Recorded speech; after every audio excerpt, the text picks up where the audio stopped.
Matagumpay na pinangunahan ng League of Municipalities of the Philippines or LMP, Maguindanao del Sur Chapter Mayor Nathaniel Mitimbang ang validation at recognition ng Dato Anggal Mitimbang Political Committee bilang bahagi ng patuloy na hakbang sa pagpapalakas ng organisasyon sa bayan.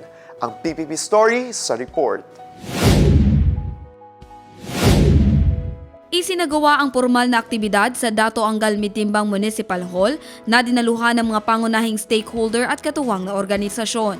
Kabilang sa mga dumalo ang Moro Islamic Liberation Front, ang KPC Cotabato Provincial Committee, at mga kasapi ng Dato Anggal Mitimbang Political Committee. Ayon sa mga tagapagsalita, ang pagkilalang ito ay mahalagang hakbang sa pagpapatibay ng organisadong pamumunong pampolitika sa lokal na antas. Layunin nitong palakasin ang pagkakaisa, kooperasyon at kolektibong pananagutan tungo sa inklusibong pamamahala at pangmatagalang kaayusang pampolitika sa bayan. Binigyang diin din sa aktibidad ang kahalagahan ng matatag na liderato at maayos na organisasyon bilang pundasyon ng epektibong paghahatid ng serbisyo at participatory governance.